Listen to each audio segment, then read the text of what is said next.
Et salut à tous, c'est Baba des Bois, on se retrouve pour un tuto, le premier tuto d'une longue série, je pense qu'il va y avoir entre 20 et 30 épisodes, si tout va bien, peut-être plus, on verra. Sur Godot, je vais vous apprendre à faire un jeu avec Godot de zéro. Pour ceux qui n'ont vraiment jamais fait de code, on va partir de vraiment des bases, et on va aller jusqu'à faire un jeu complet.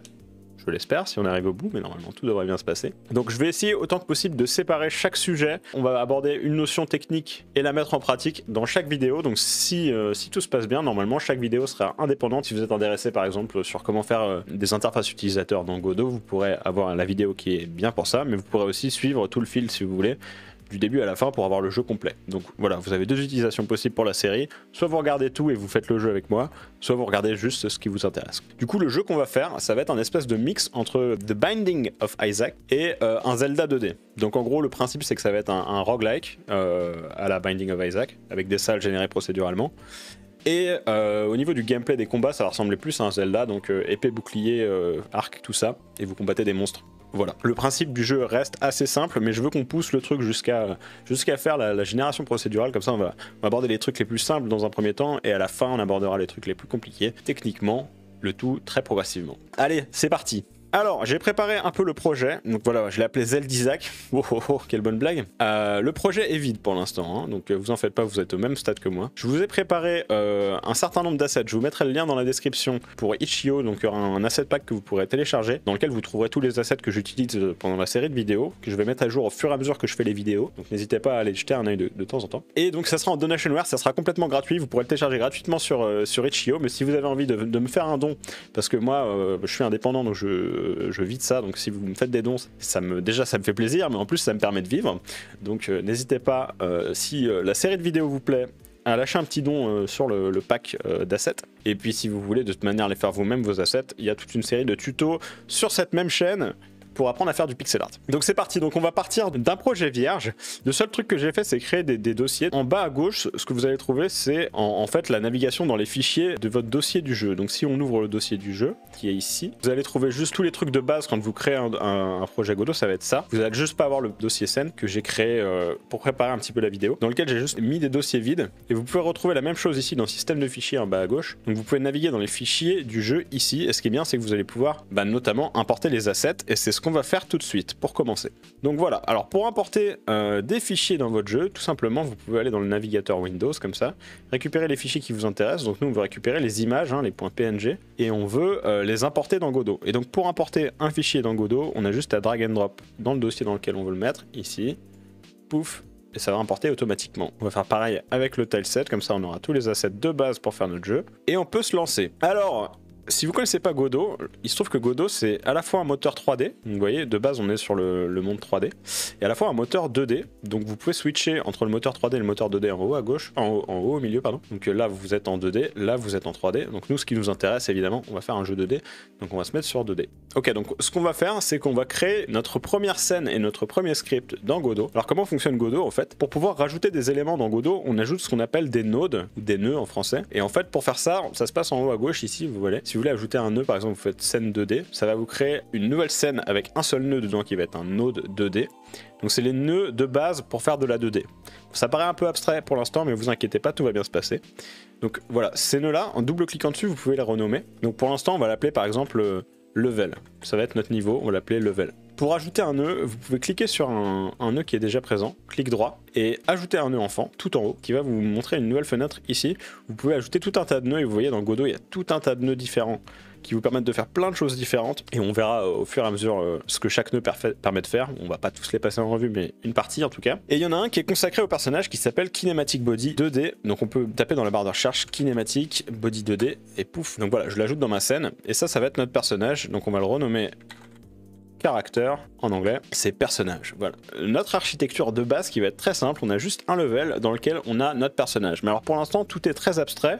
On a juste un level et un personnage, mais ils ne font rien, ils n'ont même pas de visuel, le personnage il a même pas d'image de texture. Donc ce qu'on peut faire, c'est rajouter au personnage son sprite. Alors un sprite, en anglais c'est juste une image en fait. Donc on peut rajouter un nœud qui va s'appeler sprite. Si on cherche sprite dans la barre de recherche, sprite, vous voyez il y en a plusieurs, il y a animated sprite et sprite. Pour l'instant on va juste mettre un sprite tout simple, et on reviendra sur les animations dans des tutos plus tard. Donc voilà, on va s'ajouter un sprite, et à ce sprite, vous voyez, il a une texture à droite. Donc ce que vous voyez à droite là, le truc inspecteur, c'est toutes les propriétés qu'a un nœud. Donc vous pouvez venir changer les propriétés du nœud directement ici. Et là, notamment, l'une de ces propriétés, c'est la texture. Donc ce qu'on va faire, c'est simplement, on va récupérer la texture qu'on a importée tout à l'heure, là, le personnage.png, et on va venir la drag and drop dans texture, ce qui va nous permettre d'ajouter cette texture au nœud. Et voilà. Donc là, on voit qu'il s'affiche notre petit personnage dans le jeu. Alors, vous allez peut-être faire face à un problème, c'est que Godot, il n'est pas prévu pour faire du pixel art par défaut. On peut faire du pixel art dans Godot, mais par défaut, il est plus prévu pour faire des trucs avec des résolutions plus grandes que le pixel art. Or, ici, comme on a un projet qui va être fait en pixel art, ce qu'il va falloir faire, c'est régler les paramètres d'importation des fichiers. Et donc, vous voyez en haut de scène, là, vous avez un deuxième onglet qui s'appelle importation, qu'on va cliquer dessus. Pouf. Et ici, il va falloir régler en fait les paramètres d'importation pour que les pixels ne soient pas flous comme ça. Et alors, si vous voulez, il y a un pré-réglage, vous pouvez faire juste 2D pixels, paf, et vous pouvez même mettre définir comme pré-réglage pour texture, donc à chaque fois qu'il va vous importer des nouvelles textures, elles seront avec le pré-réglage pour le pixel. Donc vous pouvez mettre ça, et ensuite réimporter, et là vous voyez, les pixels sont bien sharp, tout est magnifique, tout est parfait. Voilà, une fois qu'on a ça, ce qu'on va faire, c'est qu'on va se sauvegarder la scène, parce que pour l'instant, ce que vous voyez en haut là, c'est que ça c'est la scène dans laquelle on est actuellement, et la scène on l'a pas enregistrée en fait. Donc là actuellement on a juste créé une scène, ici, mais tout ce qui est ici, c'est pas enregistré, c'est pas dans un fichier. Si vous quittez Godot, vous avez perdu votre progression. Donc il faut que vous sauvegardiez régulièrement ce que vous êtes en train de faire. Pour ça, évidemment, on peut faire CTRL S. Et là, il va nous proposer l'endroit où on veut enregistrer notre scène. Donc là, on va juste se mettre dans scène. On va mettre level. Et on va se l'enregistrer là, par exemple. Level.tscn. Alors les .tscn, c'est des fichiers spéciaux de Godot. En fait, c'est des fichiers scènes dans Godot. Donc les fichiers de Godot sont des fichiers texte. En gros, vous pouvez les ouvrir avec un éditeur de texte et ça représente votre scène en fait. Donc si vous ouvrez un fichier .tscn avec Godot, ça va vous ouvrir la scène. Donc ici, ça contient les nœuds qu'on a mis avec toutes les informations des nœuds, donc les textures, les positions, etc., etc. On va juste enregistrer. Et voilà, on a notre première scène. Ici, level. On a notre personnage. Donc là, si vous voulez tester le jeu, en haut, il y a différents boutons. Vous avez un bouton jouer. Vous pouvez le faire avec F5 aussi, mais on va le faire avec le bouton. Et ici, ce qu'il va vous dire, c'est que voilà, vous n'avez aucune scène principale définie, en sectionner une. On va aller en sectionner une. Et là, on n'a qu'une seule scène d'enregistrer, donc on va sélectionner notre level. En fait, ce qu'on vient de faire, c'est que maintenant, si on lance le jeu, il va nous lancer cette scène-là. Donc là, notre scène, c'est juste notre personnage. Et vous voyez, il se retrouve tout en haut à gauche de l'écran. Alors pourquoi ça fait ça en fait? Et bien tout simplement parce que là, vous voyez cette croix là, avec des couleurs, l'axe vert, l'axe violet, etc. Et ben ça, c'est votre écran en fait. Et vous voyez le cadre violet que vous voyez là, c'est ce que vous allez voir dans l'écran. Donc en fait là, effectivement, le personnage, il est tout en haut à gauche de notre écran. Et tout en haut à gauche de ce qui est visible dans l'écran. Ce qui fait qu'en fait, on voit que la partie en bas à droite là. Donc en fait, nous, ce qu'on veut tout simplement, c'est déplacer ce nœud là. Donc le nœud personnage, on veut déplacer notre personnage dans notre level pour le mettre au milieu par exemple. Alors attention à ne pas déplacer le nœud level. Parce que là, si vous venez, que vous cliquez et que vous déplacez, vous savez pas quel nœud vous allez déplacer parce qu'on a nos trois nœuds qui sont ici. On a le sprite qui est là, on a le caractère qui est là, vous voyez, level, caractère, et il y a le sprite aussi qui est là. Donc là on a nos trois nœuds qui sont au même endroit, donc faut faire un petit peu attention quand on déplace des trucs, à pas juste cliquer, déplacer. Faut faire attention à quel nœud on a de sélectionné ici. Donc là si je clique et que je déplace, vous voyez c'est le nœud qui est sélectionné, donc c'est le sprite qui est déplacé, et non pas mon personnage qui est resté ici. Faites un peu attention à ça. Donc ce qu'on va faire, c'est qu'on va juste mettre un canevas là, verrouiller l'objet sélectionné ici, sur les nœuds qu'on veut pas déplacer en fait.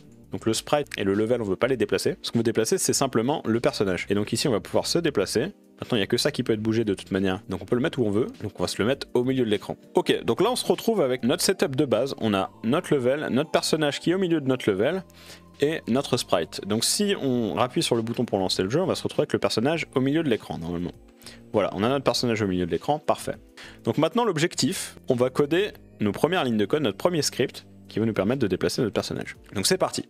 Alors pour créer un script, on clique sur le nœud sur lequel on veut ajouter le script. Donc ici on veut ajouter un comportement à notre personnage, donc on va attacher un script au nœud caractère qui représente notre personnage. Donc on va cliquer droit dessus, on va faire attacher un script et ici il va nous proposer tout un tas de choses. Et alors faut bien faire attention à ça. Déjà c'est quel langage de programmation vous allez utiliser. Nous on va utiliser le GDScript qui est le langage de programmation par défaut de Godot. Hérité de, donc ça c'est important. En gros il faut que ça corresponde au type de nœud que vous avez ajouté. Donc là notre personnage, vous vous rappelez tout à l'heure quand on l'a ajouté dans la scène, on a dit que c'était un kinematic body 2D. Donc on veut que notre script hérite de kinematic body 2D. Donc là c'est bon, par défaut il vous met le bon nœud. Hein. Et ensuite modèle, donc là on va laisser par défaut pour l'instant. Donc là il va nous dire aussi à quel endroit il va enregistrer le fichier, donc le script qu'on va créer. Il va l'enregistrer quelque part. Et là vous voyez il va me l'enregistrer à l'endroit où j'ai mis mon personnage. Donc là je suis dans scène level. Alors c'est pas forcément là que je veux me mettre, je vais me mettre dans caractère. Et ici on va mettre le script Donc les scripts en GDScript, ça va être des .gd.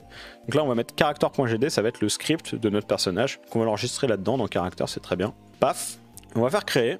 Et voilà, donc là, on va se retrouver dans l'éditeur de script et vous allez voir qu'il va vous proposer tout un tas de trucs de base. Donc c'est le template de base de Godot, c'est quand vous ouvrez un script avec le template par défaut, il vous met ça. Et alors qu'est-ce que c'est que ça? Et ben en fait, c'est simplement le extend kinematic body 2D, c'est ce qu'on a vu tout à l'heure, le fait que le script hérite de kinematic body 2D. Donc ça c'est important, on va pas y toucher. Et tout ça, alors ce qui est en vert là, avec des dièses au début de la ligne, c'est des commentaires. Donc c'est du code qui ne va pas être exécuté en fait. Donc tout ça, si vous mettez un dièse, tout ce qui est après le dièse n'est pas exécuté. Ça veut dire que le jeu, il va juste pas le prendre en compte. Donc en fait, ça sert simplement à vous, quand vous relisez votre code, à vous dire « Ah oui, tel bout de code, ça sert à faire telle chose ».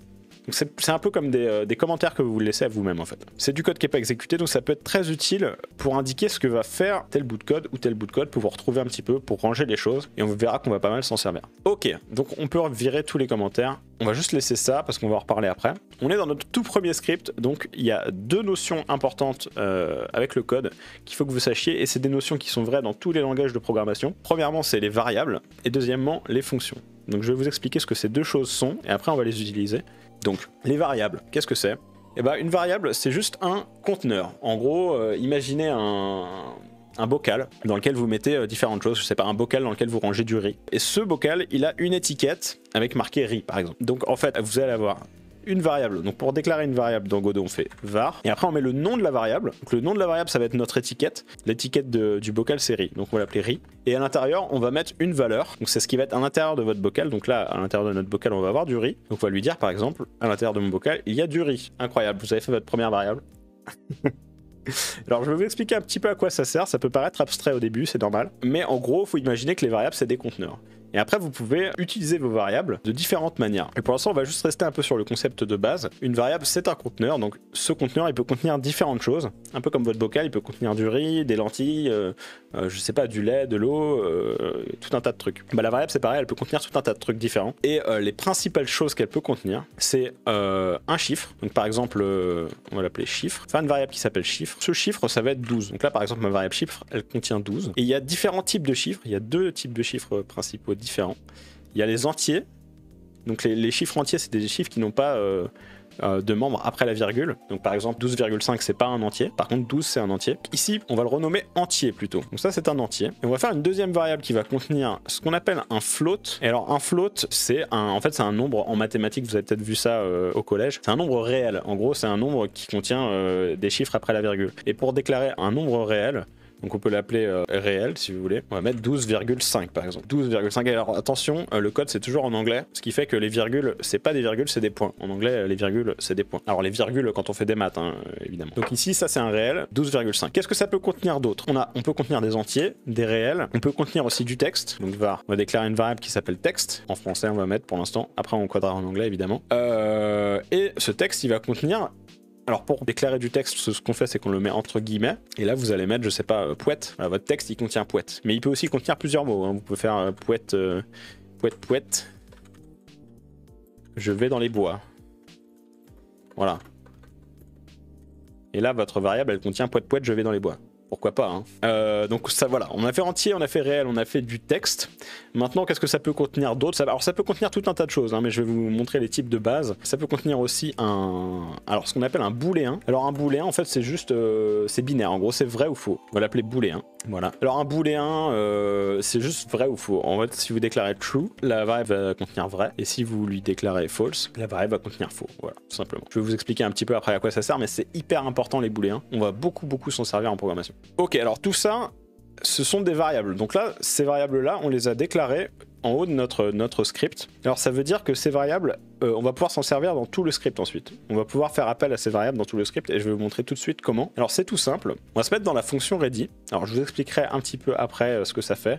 Mais en gros, la fonction ready, le moteur, il va l'appeler dès que le script sera prêt. C'est-à-dire que le moteur de jeu, donc Godot, il met en place la scène. Donc il va ajouter les nœuds un par un. Quand vous allez lancer le jeu, il met en place la scène. Donc il met le nœud level d'abord, ensuite le nœud caractère, ensuite le nœud sprite, etc.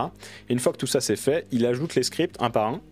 Et à chaque fois qu'il a fini d'ajouter un script, ce qui va se passer, c'est que vous allez avoir la fonction ready qui va être appelée.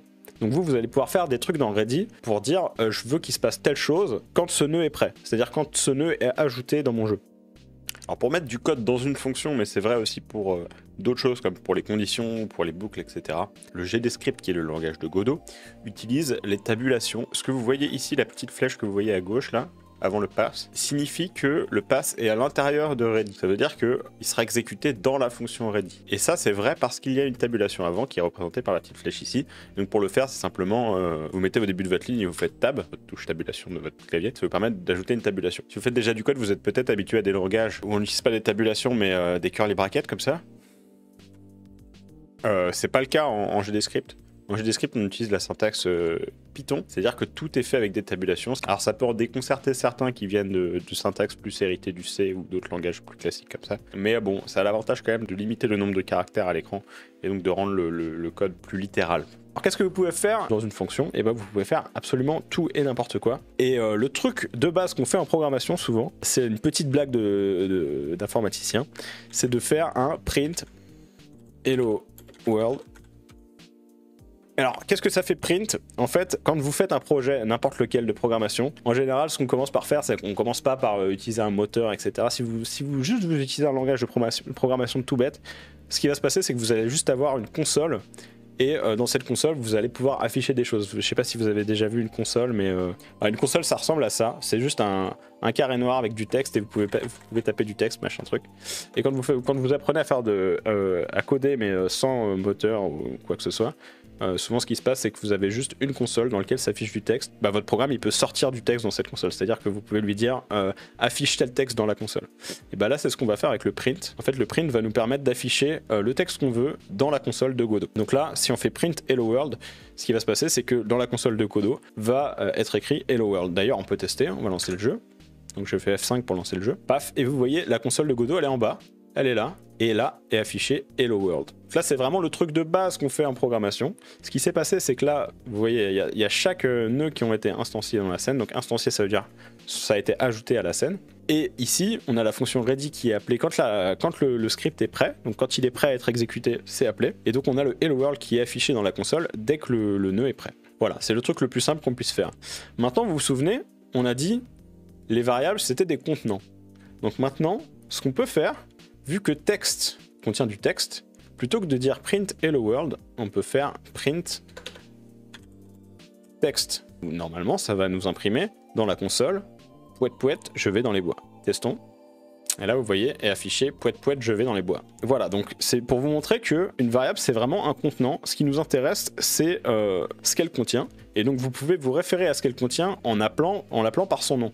Donc là, quand on a fait print texte, c'est comme si on avait fait print pouet pouet, je vais dans les bois, puisque sa valeur, c'est pouet pouet, je vais dans les bois. Ça revient exactement au même. Maintenant, qu'est-ce qu'on peut faire d'autre? Et bah, par exemple, je peux dire texte, j'aime les pâtes. Et après, je print texte. Alors là, vous voyez qu'il y a une notation un petit peu différente. J'ai pas mis le var texte parce qu'en fait, ici, je suis pas en train de déclarer une variable.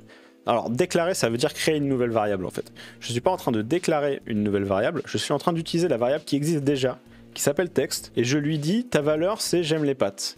Donc en fait, je suis en train de lui remplacer la valeur qu'il avait avant par j'aime les pâtes. Donc sa valeur, ça va plus être pouet pouet, je vais dans les bois, mais j'aime les pâtes. Voilà, tout simplement. Donc là, si on lance, ça va faire print j'aime les pâtes. Voilà, print, j'aime les pâtes, parfait. Ok, alors pourquoi je vous fais faire tout ça? Alors c'est tout bête, c'est juste pour vous familiariser un petit peu avec ce que c'est que les variables et ce qu'on peut en faire. Et alors il se trouve que dans Godot, c'est un peu particulier, mais votre variable, elle peut contenir n'importe quel type de valeur en fait. C'est-à-dire que là, vous lui avez donné un texte à la base, mais vous pouvez lui dire, bah finalement, texte, ça va contenir entier par exemple. Et alors qu'est-ce que je suis en train de faire? Je suis en train de lui dire, la valeur de texte, ça va être la valeur de entier. Donc la nouvelle valeur de texte, ça va plus être j'aime les pâtes, mais ça va être la valeur qu'a entier. Et la valeur qu'a entier actuellement, c'est 12. Donc là, en fait, la valeur de texte, ça va être 12. Et il se trouve que le print dans Godot est capable normalement d'afficher un entier. Donc là, si on lance, il va nous print 12. Et vous voyez, il y a marqué 12. Donc on peut un petit peu manipuler nos variables, leur donner différentes valeurs, etc. etc. Vous pouvez empêcher que ça arrive. Parce qu'il y a des fois où c'est bien en programmation de savoir ce qu'il y a dans une variable. Alors pas forcément de savoir quelle est la valeur qu'il y a dedans, mais savoir à peu près ce qu'il y a, c'est-à-dire savoir quel type de valeur vous avez dedans. Et alors ça, comment on fait ça? En fait, vous pouvez typer des variables, c'est-à-dire les obliger à avoir tel type de données à l'intérieur. Et donc pour faire ça, ce qu'on fait, c'est qu'on rajoute 2 points. Et après le 2 points, on indique le type qu'on veut.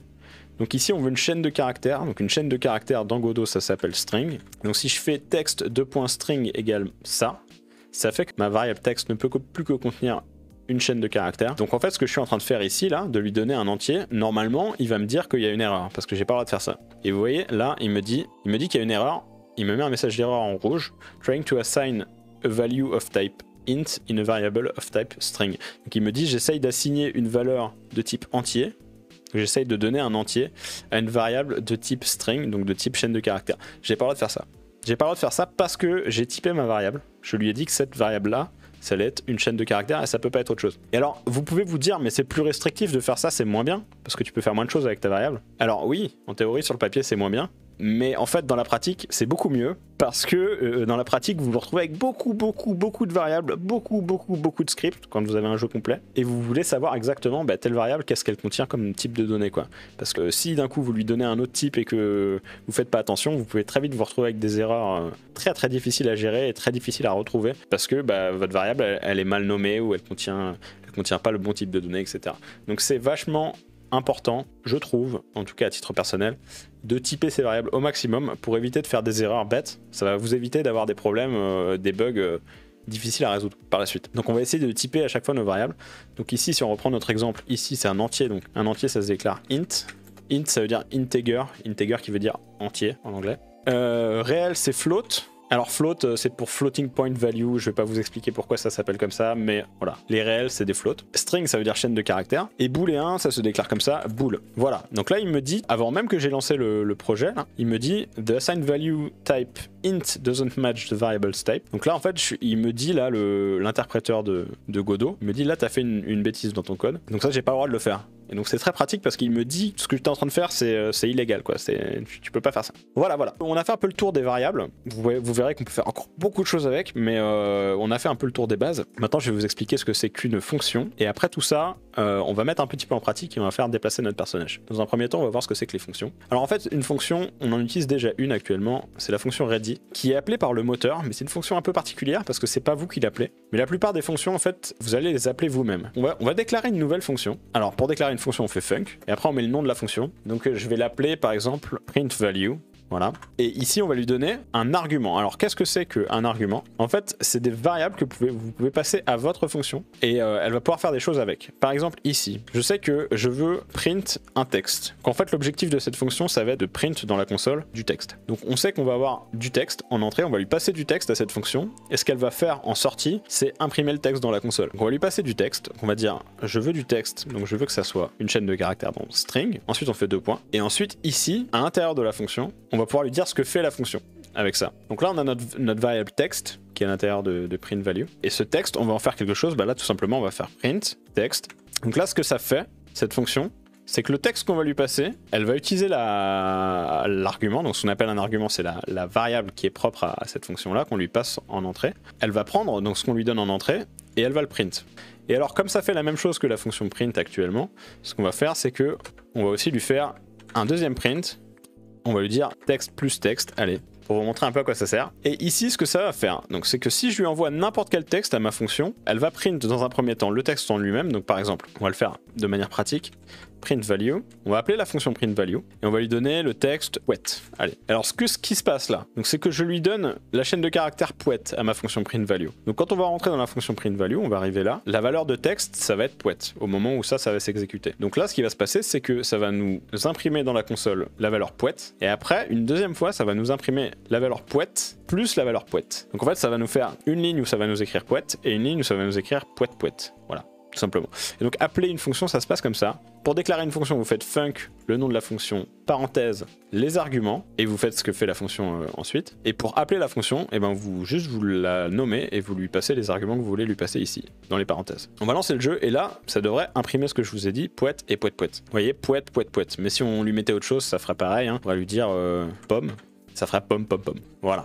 Et coucou, c'est le baba du montage. Alors c'est juste, je me suis aperçu que pendant le tournage, j'ai plusieurs trucs que j'ai pas dit à propos des fonctions, donc on va compléter un petit peu l'explication. Premièrement, petit truc qu'on peut faire ici par exemple, vous voyez, on a donné un argument à cette fonction, mais en fait les arguments, on peut en donner autant qu'on veut. Donc par exemple, ce qu'on peut faire, c'est dire texte 1 et texte 2 de point string. Donc on a deux textes ici, et ces deux textes, on va en faire quelque chose. Donc là, vous voyez, il me dit qu'il n'y a pas assez d'arguments, que je ne passe pas assez d'arguments à la fonction, parce qu'il a analysé que la fonction attend 2 arguments. Donc je suis obligé de lui en passer 2. Je ne peux pas faire autrement. Donc on va lui donner pomme et poire, par exemple. Voilà. Et ces 2 arguments, qu'est-ce qu'il va en faire? Par exemple, il va faire print texte 1 plus texte 2. Et donc là, si on teste, pomme poire. Vous voyez, il m'a bien imprimé les 2 textes. Voilà, c'est pour vous montrer qu'on peut donner plus d'un argument et on peut en donner autant qu'on veut en fait à la fonction des arguments. Et donc en fonction des arguments que vous lui passez, effectivement elle va faire des choses différentes. Donc ça c'est le premier truc qu'il fallait que je rajoute. Et le deuxième truc c'est qu'une fonction, donc ça prend des arguments à l'entrée, on peut lui en donner autant qu'on veut, et ça peut renvoyer une valeur. Alors là ma fonction actuellement elle renvoie aucune valeur, mais elle pourrait en renvoyer. C'est-à-dire que là, en fait, c'est fait de manière implicite en GDScript, mais en gros, une fonction, quand on a fini, normalement, on est censé faire return. Dans d'autres langages de programmation, c'est obligatoire. En GDScript, ça l'est pas. C'est-à-dire que si vous mettez rien à la fin de la fonction, juste elle s'arrête. Mais en théorie, il faut faire return pour dire ma fonction est terminée, j'en sors. Donc là, par exemple, vous êtes dans le fil d'exécution de ready, vous arrivez ligne 11, vous rentrez donc dans la fonction printValue, parce que vous l'avez appelée avec les arguments pomme et poire. Donc vous rentrez dedans. Ici, votre texte 1 c'est pomme, votre texte 2 c'est poire. Donc il va vous print pomme poire. Et ensuite, il fait return. Donc il va revenir en fait à ready, il va reprendre le fil d'exécution là où il en était, et donc on va arriver ligne 12, et après il va faire ligne 13, etc. Donc si vous avez du code ici, il va l'exécuter après être retourné de la fonction, d'accord? Donc ça c'était pour dire ce que c'est qu'un return, c'est-à-dire on sort de la fonction en fait. Mais le return, ça permet aussi de retourner une valeur, c'est pour ça que ça s'appelle return. Et alors, qu'est-ce qu'on peut faire avec ça? Et bah par exemple ce qu'on pourrait faire c'est var result text égale texte 1 plus texte 2. Voilà, donc ça serait le résultat de l'opération qu'on fait dans la fonction. Donc là, plutôt que de copier le code, on va mettre result text. Ça revient au même, hein, mais c'est juste que ça permet de ne pas se répéter dans le code. Et on va lui faire return result text. Donc là, ce qui se passe, c'est que maintenant ma fonction, elle retourne la valeur result text. Donc elle va me retourner l'addition du texte 1 et du texte 2, et je vais pouvoir en faire quelque chose. Et alors comment on l'utilise? Parce que là, en fait, vous voyez la variable result text, comme elle est locale à ma fonction, je peux pas l'utiliser en dehors de ma fonction. C'est-à-dire que c'est vraiment une variable, elle est créée au moment où la fonction est appelée, et elle est détruite au moment où j'en sors. Mais par contre, vu que je return sa valeur, je retourne la valeur de result text, je vais pouvoir l'utiliser en dehors de ma fonction en la récupérant. Donc là, par exemple, je peux faire var result, on va l'appeler pour avoir un nom différent, égale ça. Et là, vous voyez, ma fonction, elle va print pomme et poire, et elle va me renvoyer le résultat de l'opération, qui est l'addition de pomme et poire. Alors là, c'est pas terrible parce que vous voyez, ma fonction, elle fait deux choses différentes. Il faut essayer d'éviter que ça soit le cas. Donc ce qu'on va faire, c'est que plutôt que de print, on va pas le print du tout. On va juste faire l'addition. Donc on va la renommer, parce qu'il faut que les fonctions aient des noms descriptifs de ce qu'elles font. Donc on va l'appeler par exemple... on va l'appeler add to text. Pas beaucoup d'inspi sur le nom, mais c'est assez descriptif, on va dire. Et donc maintenant, ce que me fait ma fonction, elle fait bien une seule chose. Il faut essayer de retenir ça. Les fonctions doivent avoir un seul but. Et on essaye de nommer les choses de manière à ce qu'elles décrivent ce qu'elles font ou ce qu'elles contiennent. Les fonctions doivent être nommées de manière à ce qu'elles décrivent précisément ce qu'elles font. Là, elle ajoute deux textes et elle me renvoie le résultat. Et les variables doivent décrire précisément ce qu'elles contiennent. Donc là, on va l'appeler result string, par exemple. Et donc avec ça, on va pouvoir faire print result string. Donc ça va m'imprimer le résultat qui est l'addition de pomme-poire. Donc normalement on devrait avoir le même résultat, c'est-à-dire afficher pomme-poire dans la console. Donc la fonction, elle peut prendre autant d'arguments qu'on veut et elle peut renvoyer une valeur ou elle peut ne rien renvoyer du tout. Et d'ailleurs, vous pouvez typer ce qu'elle renvoie, un petit peu comme on type les variables pour les obliger à avoir tel type. Et bah on peut faire la même chose avec les fonctions, avec ce qu'elles renvoient. Pour faire ça en GDScript, ce qu'on fait, c'est qu'on met une flèche ici, donc on fait tirer du 6 avec la petite flèche comme ça. Et là, on met le type de ce qu'on veut qu'elle renvoie. Donc par exemple ici, on sait qu'elle renvoie toujours une chaîne de caractères, donc on va lui dire string. Et là, ça m'oblige à lui faire renvoyer une string. C'est-à-dire que je ne peux pas lui faire renvoyer autre chose. Et l'autre avantage que ça a, c'est que juste en regardant l'entête de la fonction, donc l'entête c'est le nom de la fonction, ses arguments et ce qu'elle renvoie, je sais déjà à peu près ce qu'elle fait parce que le nom de la fonction est descriptif, je sais ce qu'elle attend comme argument, donc je sais ce qu'elle attend comme donnée en entrée, et je sais ce qu'elle renvoie comme résultat, comme donnée en sortie. Donc en fait, dans l'idéal, quand vous codez, il faut que votre fonction soit le plus descriptif possible, le nom de la fonction soit le plus descriptif possible, ça vous permettra ensuite, en regardant le nom des fonctions, simplement en regardant le nom des fonctions et l'entête, vous saurez ce qu'elle fait. Et alors qu'est-ce qu'on va faire maintenant? On va déplacer notre personnage. Donc on n'a plus besoin de print value, on n'a plus besoin de ça. Si on fait rien dans une fonction, on peut mettre le mot-clé pass, juste il se passe rien dans ce cas-là. Donc le ready, on va le laisser là parce qu'on va s'en servir plus tard. Pour l'instant, ce qu'on veut faire, c'est récupérer les inputs. Alors ce qu'on appelle les inputs, c'est quand le joueur appuie sur le clavier, en fait, tout simplement. Et il y a une fonction exprès pour ça dans Godot qui s'appelle la fonction input. Alors c'est underscore input. Vous voyez, si vous tapez un truc qui vous propose différentes fonctions, ce qu'on appelle l'autocomplétion. Donc là, par exemple, underscore input, c'est ça qu'on veut. Voilà, on va rentrer dedans. Et donc cette fonction-là, ce qu'on veut faire, c'est en fait, dès qu'il se passe tel événement, donc tel événement, ça va être tel input. Donc par exemple, dès qu'il se passe l'input flèche de gauche, on va faire déplacer le personnage à gauche. Donc on va commencer par faire exactement ça. Et on va faire notre première condition. Pour faire une condition, c'est if. Et après on met la condition qu'on veut. Donc on va faire if event. Event, ça va être notre input. Et là on va appeler la fonction is action pressed. OK. Et l'action qu'on veut qu'il soit pressé, ça va être UI left. Par exemple. UI left. Et là, donc quand on déclare une fonction, on met 2 points et on met une tabulation ensuite pour dire ce qu'on veut faire à l'intérieur. Et donc là, quand on appuie sur la touche UI left, on va se déplacer à gauche. Donc ce qu'on va faire pour l'instant, c'est juste un print et on va mettre gauche pour dire on s'est déplacé à gauche. Pour l'instant, on va pas se déplacer le personnage tout de suite, on va juste dire imprimer dans la console, on est allé à gauche pour vérifier que ça fonctionne. Donc on lance le jeu. Et là, on va appuyer sur la flèche de gauche, pouf, et vous voyez, est imprimé dans la console gauche. On peut le faire autant de fois qu'on veut. Ok, ça fonctionne. Donc on peut faire la même chose avec droite au bas. Alors évidemment, la façon dont j'aborde le truc pour l'instant, c'est pour vous apprendre la programmation, donc c'est la manière la plus simple, parce qu'on le fait très progressivement. Vous verrez après que c'est pas la manière la plus propre de le faire, évidemment. Et au fur et à mesure des tutos, je vais vous apprendre à faire les choses proprement et pourquoi les faire proprement, etc. Évidemment. Ok. Donc là, ça va juste nous dire dans la console sur quelle touche on a appuyé en fait. Si j'appuie sur gauche, ça va nous dire gauche, si j'appuie sur droite, ça va nous dire droite, etc. Testons. Gauche ça fonctionne, droite ça fonctionne, haut ça fonctionne, bas ça fonctionne. Vous voyez, ça s'imprime dans la console ici. Très bien.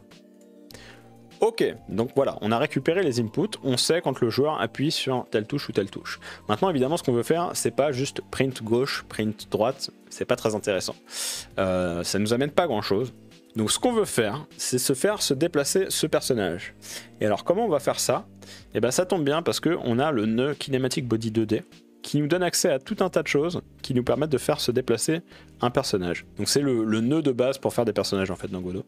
C'est qu'en fait ici ce qu'on veut c'est savoir si on se déplace à gauche ou pas. Donc ce que je vais faire c'est que je vais déclarer une variable dans ma fonction. Alors quand je déclare une variable dans ma fonction, ce qui se passe c'est que je n'ai le droit d'utiliser cette variable que dans cette fonction là. C'est-à-dire que si dans une autre fonction j'essaye de me référer à cette variable là, ça ne va pas marcher. Donc attention à ça. Ça peut être très utile parce qu'il y a des variables dont vous n'avez pas besoin en dehors de telle fonction. Donc ici par exemple ce que je vais faire ça va être, on va l'appeler Edge Movement. Ça va être le mouvement horizontal et ça va être égal à 0.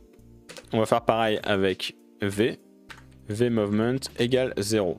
Donc ça va juste être la quantité de mouvement horizontal et la quantité de mouvement vertical. Alors du coup ce que je vais faire c'est que si je me déplace à droite en fait on veut se déplacer donc sur l'axe des X. Je ne sais pas si vous vous souvenez de vos cours de collège lycée mais c'est comme l'axe des abscisses et des ordonnées.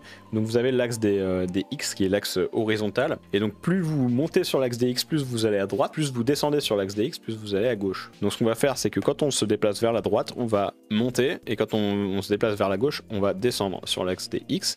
Et donc ce qu'on va faire c'est ici on va lui dire Edge Movement 30 par exemple. Ah oui alors j'ai pas précisé mais je pense que ça va être des floats. Donc Edge Movement 30, donc ça veut dire qu'on va se déplacer de 30 vers la droite parce que le nombre est positif. Et ici on va faire l'inverse, on se déplace vers la gauche donc on va faire Edge Movement moins 30.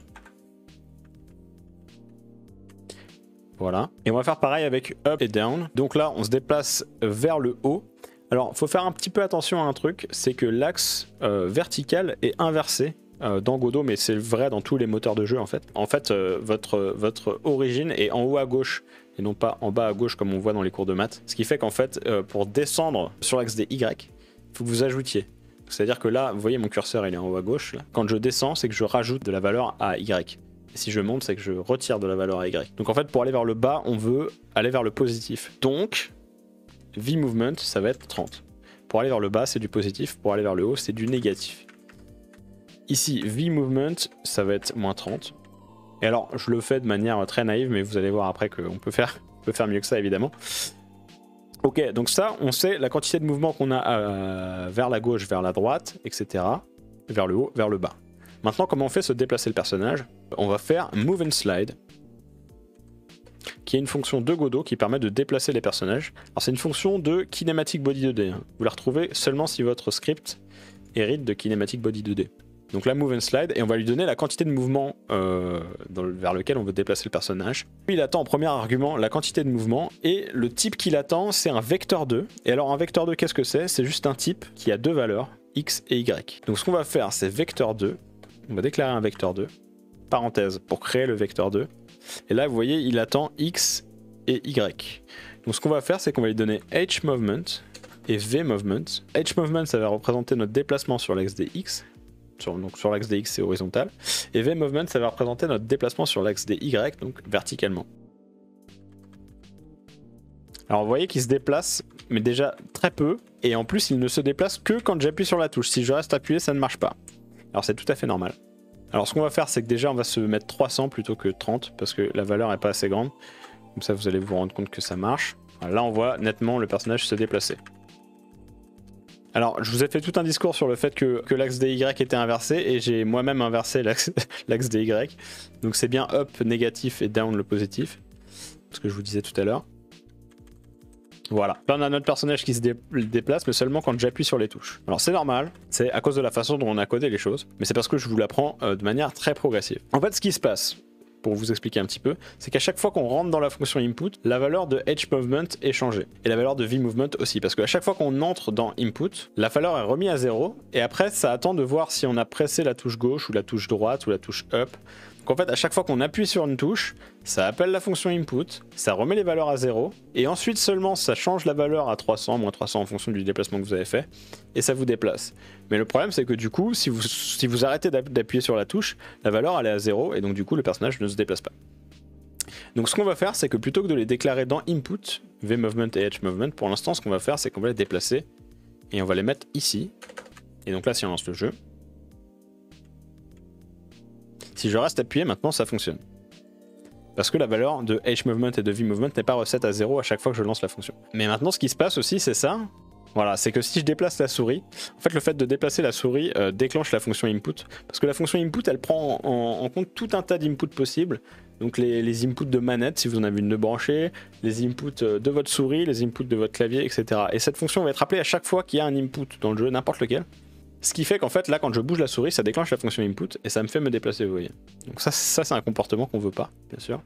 Donc en fait, quelle est l'erreur là qui a été faite? Déjà, l'erreur c'est de dire je veux me déplacer ici. En fait, ce que je vais faire, c'est que je vais mettre dans la fonction process. Alors la fonction process, qu'est-ce que c'est? C'est une fonction qui est appelée à tous les frames du jeu. À chaque fois que le moteur update le jeu, il va appeler cette fonction-là. Et donc il va vous faire vous déplacer votre personnage. Et comme votre variable hMovement, elle est déclarée ici, et ben je peux y avoir accès. Donc là on devrait avoir le même comportement pour l'instant. Vérifie que ça marche à chaque fois qu'on change quelque chose, on vérifie que ça marche. Voilà, alors on a le même comportement, par contre, vous voyez que là si j'arrête d'appuyer sur la touche, je touche plus à rien, il continue à se déplacer. Alors pourquoi ça fait ça? Et bah tout simplement parce que la valeur de hMovement, une fois que vous avez arrêté d'appuyer sur votre touche, et bah elle n'est pas remise à 0 en fait. Donc là, vous appuyez sur votre touche, vous vous déplacez de 300 vers la droite par exemple, et au moment où vous lâchez votre touche, la valeur elle est toujours à 300 en fait, parce qu'elle n'a pas été changée. Votre déplacement à droite, il est toujours à 300, donc c'est pour ça que ça fait ça. Alors comment on va faire? Et là c'est la petite astuce de game dev. Premièrement, il y a un truc que vous pouvez repérer, c'est que là vous avez 4 fois la même valeur, et ça c'est un truc qu'on essaye de pas faire. Déjà on essaye de pas donner des valeurs arbitraires comme ça dans le code, et en plus ça se répète 4 fois, donc ça c'est signe qu'il y a un truc qui va pas. Alors qu'est-ce qu'on peut faire? C'est déclarer une variable ici, par exemple qui va représenter la quantité de vitesse qu'a notre personnage, donc on va l'appeler speed. On va lui donner 300, donc c'est la valeur qu'on a là à chaque fois. Ok, donc on sait que notre speed est de 300, très bien. Donc maintenant ce qu'on peut faire, c'est que hMovement, vMovement, on va en faire des entiers plutôt. On veut juste savoir si on se déplace à droite ou à gauche en fait, et pas savoir de combien on se déplace à gauche ou à droite. On veut juste savoir si on se déplace à gauche ou à droite. Donc ici, ce que je peux faire, c'est plutôt remplacer hMovement égale -1, parce qu'on se déplace à gauche, hMovement égale 1, ici -1, parce qu'on se déplace vers le haut, et ici 1. Et donc je me déplace, là il va se déplacer que de 1 pixel par 1 pixel, donc ça va être très lent. Mais par contre si je fais x speed, Donc ça va faire la même chose que ce qu'on avait tout à l'heure, vous êtes d'accord? Parce qu'on se déplace de 1 ou de -1 à gauche ou à droite, fois speed, donc ça va me donner 300 ou moins 300. C'est exactement la même chose que ce qu'on avait tout à l'heure. Mais quel est l'avantage de faire ça? Ça va être que on va pouvoir faire h movement égale ça.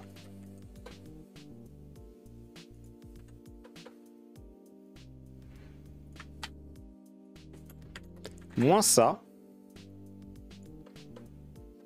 Et alors, pourquoi ça marche? Vous allez voir. Invalid operand type bool and bool. Alors oui, ça c'est parce que effectivement, donc la fonction isActionPressed, ça me renvoie vrai ou faux, ça me renvoie un booléen. Et alors ce qu'on peut faire, c'est la transformer en entier. Parce qu'un booléen, si c'est 0, c'est faux, si c'est 1, c'est vrai. Donc si vous transformez votre booléen en entier, si c'est vrai, ça va vous renvoyer 1, si c'est faux, ça va vous renvoyer 0. Donc là, ce que je vais faire, c'est que je vais transformer mon booléen ici en entier. Ça va me renvoyer 0 ou 1. Et pareil ici. Donc là, le int parenthèse vous permet de transformer votre valeur que vous aviez là, qui est un booléen, en entier. Donc je me retrouve avec 0 ou 1 ici et 0 ou 1 ici. Et qu'est-ce que ça me permet de faire? Ça me permet de dire si je me déplace à gauche, je vais avoir... D'ailleurs c'est l'inverse qu'il aurait fallu faire, c'est UI right. Hop. Et UI left ici. Ok. Donc là, ce qui se passe, c'est que si j'appuie sur la droite, je vais avoir 1. On est d'accord? Parce que ça me renvoie vrai. Transformer en entier, c'est 1. Donc si je me déplace vers la droite, je vais avoir 1. Si je me déplace pas vers la droite, mais que je me déplace vers la gauche, la même chose, ça va m'envoyer vrai. Transformer en entier, donc ça me renvoie bien 1. Et comme il y a un moins devant, ça va m'envoyer -1. Et comme je n'ai pas appuyé sur ça, ça va être 0, -1, ça va me renvoyer -1, donc je me déplace bien vers la gauche. Et en fait, le fait de faire ça fait que si vous appuyez sur les deux touches, gauche et droite en même temps, et ben les deux vont s'annuler, parce que vous déplacez vers la droite, ça fait 1, et vous déplacez vers la gauche, ça fait -1, donc ça fait 0. Vous n'avez aucun mouvement horizontal. Et donc on va faire la même chose pour les mouvements verticaux, V movement, et donc là c'est ça.